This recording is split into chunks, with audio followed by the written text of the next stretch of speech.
नमस्कार दोस्तों, एक बार फिर से हम अपने चैनल पे आपका स्वागत करते हैं। ज़मीन वाली समस्या कुछ ऐसी समस्या है जिसको लेकर हमारे मन में बहुत सारे सवाल आते हैं और उन सवाल में एक सबसे बड़ा सवाल आता है अवैध कब्जा को लेकर के हम क्या करें। मेरी ज़मीन है, अगर मैं गांव में नहीं रहता हूं तो मेरी ज़मीन पे कोई और रहते तो उसके लिए मुझे क्या करना चाहिए। मेरी ज़मीन है, अगर मैं गाँव में रहता हूँ वो शहर में रहता किराएदार कब्जा कर ले। इन सब प्रक्रिया के लेकर के कुछ बहुत सारे हमारे मन में सवाल चले रहते हैं। तो उन सब के लिए एक शॉर्ट विकल्प क्या है, इस सब के बारे में आज की वीडियो में बात करते हैं। तो वीडियो शुरू करने से पहले एक बार हमारे चैनल को आप लाइक सब्सक्राइब कर लीजिए ताकि हम आपको और भी कुछ नई इन्फॉर्मेशन इसी वीडियो के माध्यम से देते रहें। तो चलिए शुरू करते हैं। देखिए, ज़मीन विवाद का मामला चाहे गाँव में रहते हो चाहे शहर में रहते हो, ज़मीन कब्जा का मामला चाहे गाँव में रहते हो शहर में रहते हो, ये सब जगह थोड़ा बहुत है।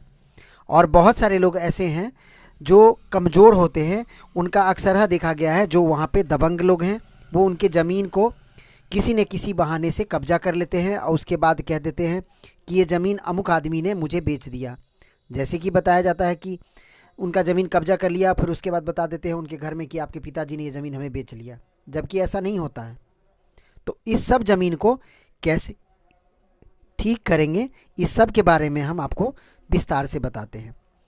तो ज़मीन का जब भी अगर आपका कोई ज़मीन, कोई रिश्तेदार, कोई पड़ोसी, कोई ज़मीन अगर कोई भी आपका रिश्तेदार, भाई, पड़ोसी कोई कब्जा कर ले तो उसको कैसे छुड़ाएंगे, इस सब के लिए सबसे पहले आपको क्या करना है।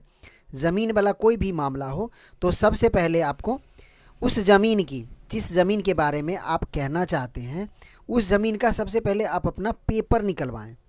या तो पेपर आपके पूर्वज ने आपके घर में रख रखा है, उस पेपर को निकलवाएं। क्या वो ज़मीन आपके नाम से थी या आपके पिताजी के नाम से थी, वो सब कागजात वहाँ से आप निकलवाएं।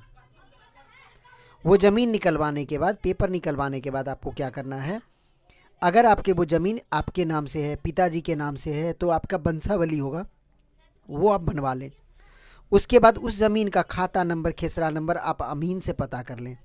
ये सब कागजात के पास आपको क्या करना है, जो भी आपको ऑनलाइन डिटेल निकल पाए वो सारा डिटेल निकलवा लें। वे सारा डिटेल निकलवाने के बाद आप सबसे पहले इसकी शिकायत नज़दीकी थाना में कर दें कि अमुक ज़मीन जो मेरे नाम से है, मेरे पिताजी के नाम से है, मेरे दादाजी के नाम से है, इसमें आपका इतना शेयर है।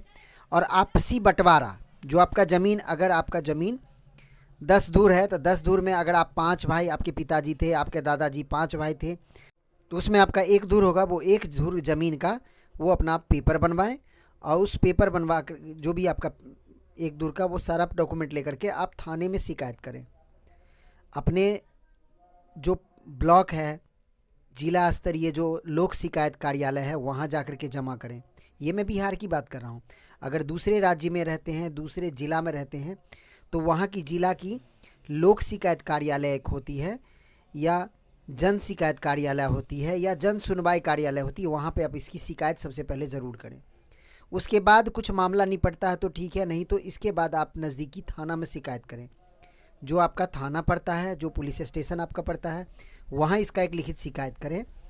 उसके बाद आप अपने समांग के साथ, अपने 10 लोगों के साथ, 5 लोगों के साथ, जो आपका ज़मीन कब्जा कर रखा है उसके साथ बाई फोर्सली आप भी कर सकते हैं, क्योंकि उसने बाई फोर्स आपका ज़मीन कब्जा किया है, तो इसके लिए आपको बाई फोर्स भी खाली कराना पड़ सकता है कई बार।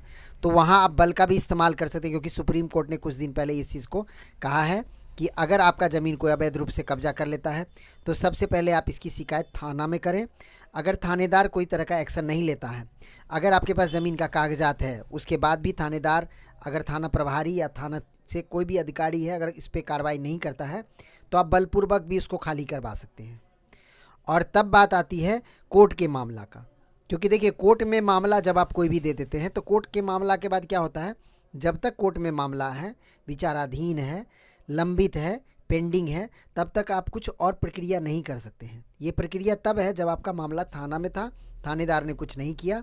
तो इस तरीके से आप अपनी ज़मीन का कब्जा छुड़वाने में ये एक पहल कर सकते हैं, जिससे आने वाले टाइम में बराबर शिकायत का, उसको जब थाना वाले तंग करेंगे कि तुम्हारे ज़मीन तुम्हारे नाम से नहीं है, इनके नाम से कागज़ है, तुम इसको छोड़ो, तो इस सब प्रॉब्लम की वजह से भी वो आपका ज़मीन खाली कर सकता है। और इन सब की शिकायत आपको, इसके अलावा अगर कोई ना हो, तब आप जिला लोक शिकायत एक होता है कार्यालय, इसके ऊपर होता है आपका जिला लोक अदालत। जिला में एक लोक अदालत होता है, वहाँ पे भी आप इसकी शिकायत कर सकते हैं। उसके बाद राज्य में लोक अदालत होता है, वहाँ पे भी इसकी शिकायत कर सकते हैं। अगर इन सब से प्रक्रिया में आपका नहीं होता है, तब आप जा कर के अदालत में जा सकते हैं। अदालत में आपको जाने के लिए मैं इसलिए नहीं कहता हूँ क्योंकि यहाँ पे आपको भारी भरकम फीस भी देना होता है और भी कुछ होना होता है, और फीस के अलावा और भी कुछ खर्चे होते हैं। तो आप कोशिश करें अपने ज़मीन का जो भी मुद्दा है वो आपका लोक अदालत में, लोक शिकायत में, जन सुनवाई में, इसी सब में आप करवाएं। और नहीं तो कुछ हद तक आप इसमें बलपूर्वक भी कर सकते हैं, बट इस सब बलपूर्वक करने से लिए कभी भी आप कुछ काम करते हैं तो इससे लिए सबसे पहले आपको पुलिस कंप्लेन करना ज़रूरी है। और पुलिस कंप्लेन करने के कुछ दिन बाद भी आपकी पुलिस, जब बार बार पुलिस को आप बोलते हैं पुलिस नहीं एक्टिव है, तभी आपको बलपूर्वक कुछ करना है। तो इस तरीके से आप अपनी ज़मीन को धीरे धीरे कब्जा मुक्त करवा सकते हैं। कब्जा मुक्त जब आपका ज़मीन हो जाएगा, तब अपने ज़मीन को एक घेर करके जो भी आपका है वो अपना आप रिकवर करके अपना दूसरे तरीके से यूज़ कर सकते हैं।